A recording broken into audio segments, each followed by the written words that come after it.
Um,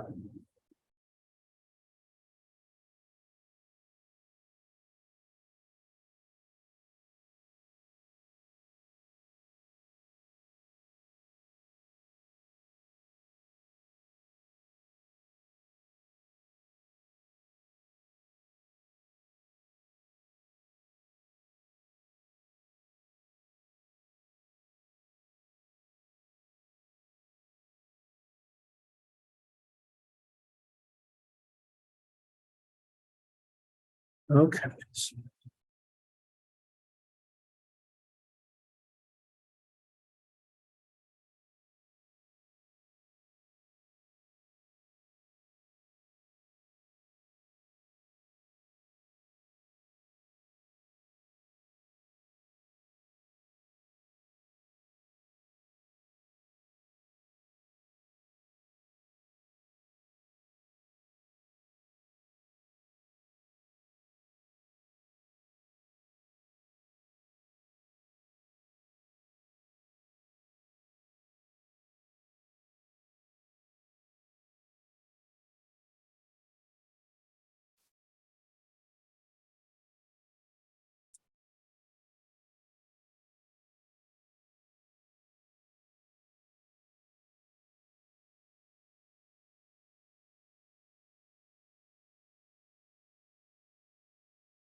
Oh, let me see if I can just do.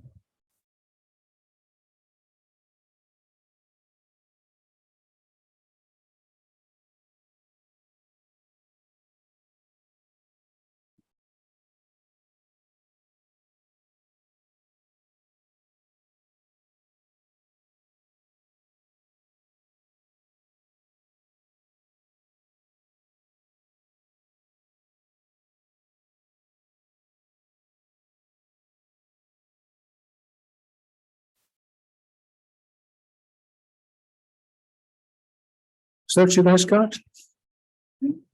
Okay, wow. Well, they really chose their numbers nicely there, didn't they? Oh, so then, so kappa 1 equals 1 minus 1, 0, right? Kappa 2 equals 1/2, 1/2, 0, and kappa 3 equals 0, 0, 1. And you can see that this is obviously perpendicular to these two.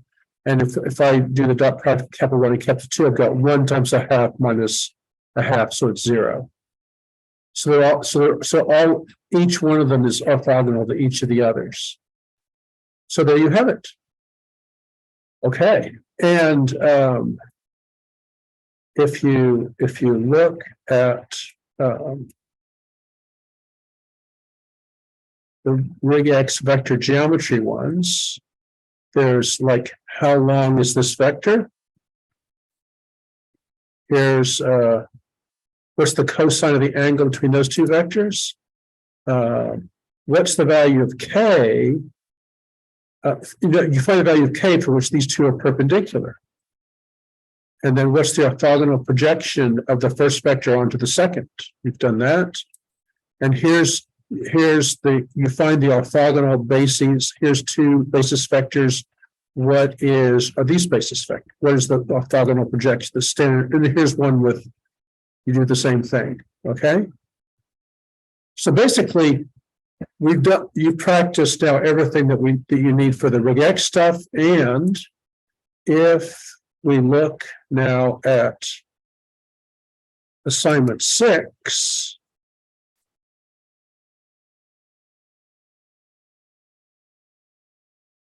version 1.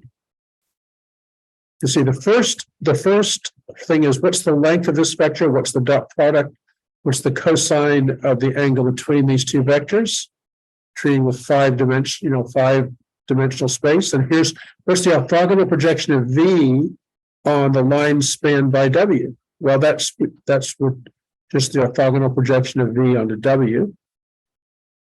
Here's a basis for R2. What's the standard procedure produces an orthogonal basis, then normalize these vectors. Then here's another one. What's this? Do the standard procedure to find the orthogonal. What does it produce for this set? And then this is the piece that goes back 6 and on is sort of the second half that has to do with going back sort of to the old stuff, which is consider so 1 through 5 are the stuff we just did. 6 and on are sort of the stuff we did last week or last Tuesday we reviewed, because we're saying consider the implementation of a linear map from P2 to P2 in the standard basis given by this G here, with this matrix G here. Use the matrix action on the representation of a general vector to find the general polynomial form of the map. So that's going to be, you take an A plus, it'll give you the final form will be A plus BX plus CX squared equals something. Find the inverse of G using the giant augmented matrix method. Find the general form of the inverse map, G inverse, by using the action of the G inverse on a general vector of the codomain. And when you say inverse, the inverse map. There's no like tricks or there's nothing that we did. It's more just what we did before about like setting up the augmented matrix. Yeah, you're going to find G, right? You're going to find the inverse of G here. Yeah. Then you're going to multiply this G by a vector or by a representation of a vector and see what that map is. Yeah. But then this G inverse is going to be from polynomials to polynomials. Some of you, I think there were some problems on a previous assignment where you the map was from a polynomial space to vectors, and what was the kernel, and you left the kernel as column vectors rather than a space of polynomials. So you have to remember that the kernel is actually, if it's a polynomial space, the vectors are polynomials, not column vectors. Okay, so does this make sense? What's going on here? The final answer in C is going to be polynomial to polynomial. But you're finding, and now it should be that then if I found the polynomial form of this, see, we have the polynomial form of the map here. We have the polynomial form of the inverse map. Should be able to compose them and get the identity. You should be able to sort of put one after, okay. Then here's another one, which is a polynomial map. What matrix H1 represents this map in the standard basis for both domain and codomain? So again, you're going to follow our standard procedure of finding the image of the basis vectors, represent them with respect to the standard basis. That'll give you a column vector. Then you'll find the matrix. Then then do the same thing for a different basis. Okay, we go back to this. Find the matrix that takes you from I to B for this basis B. Find that goes the other way. Find B to the standard basis. It goes from this one back to the standard basis. Then you calculate the product of these two. Then here's 10. You check the identity. These are the same ones. No, these are different ones. Let me see. Oh yeah, they're the same ones. Wait, where's part? There's a problem. Oh, it's down below. Okay, yeah. So this is 10 is different. We're checking this identity here, right? This is what we just did at the beginning of class. I give you this map, and here's this basis, and this is a different basis. And you calculate the direct way. We've always done it. Then you calculate this thing here. So this is what we did. 10 is what we did in class. So It probably, 6 through 10 should probably 1 through 5, and the other one should be reversed, but so I'm just, anyway, but that's, so you've actually have everything you need for assignment 6. And there's not, it's like what we've had that's new is not a lot of stuff, right? Yeah. So, and assignment 7 is going to be more like the orthogonal vector stuff. It'll be more concrete. It'll be more like a procedure that you carry out. So it'll seem less abstract than all the kernel and range stuff. Okay, and then also do realize that there are a second version of assignment 5, a second version of assignment 6, and that those are going to be due on, I think that tentatively they're all due on April 24th. And because I went to the numbers, there's going to be one more assignment. So you want to, I'll probably release that early so that you'll be able to look at that. And then if you look at where so here's the 24th, it's actually, more than, it's like 2.5 weeks away. And the point is that this,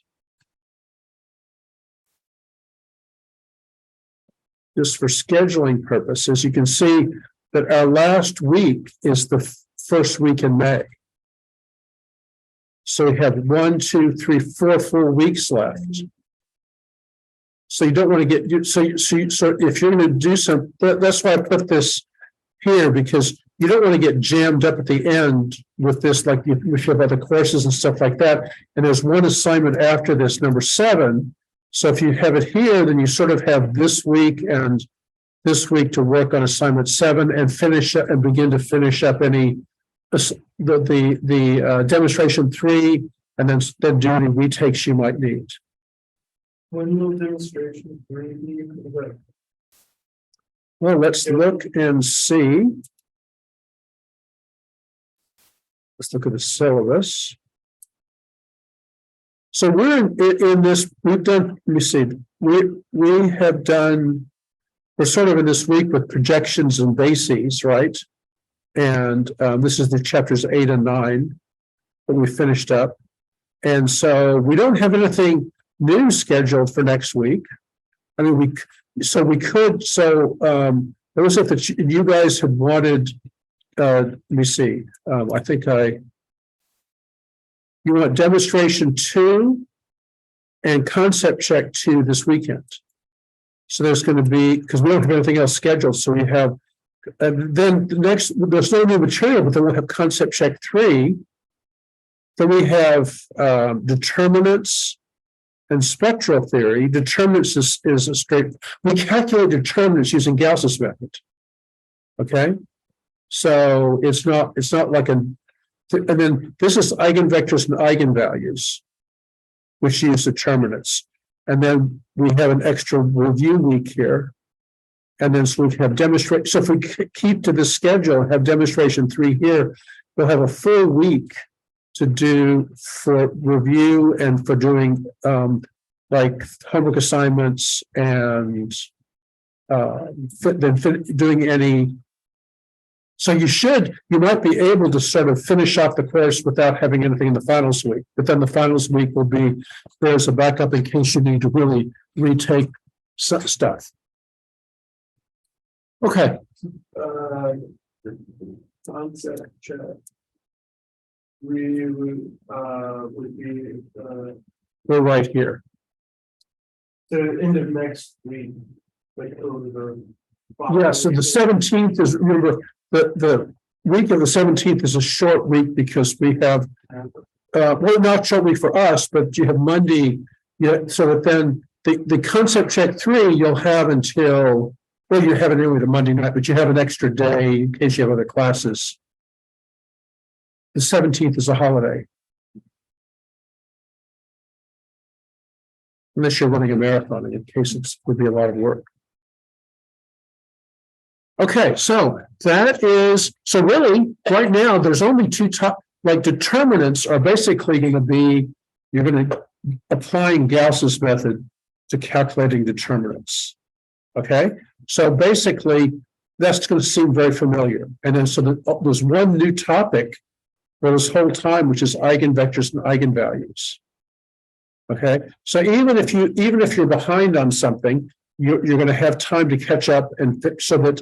And then also we have an application which may come over into the end here on there's some applications of eigenvectors and eigenvalues, one of which is to epidemiology, up to pandemics and stuff. So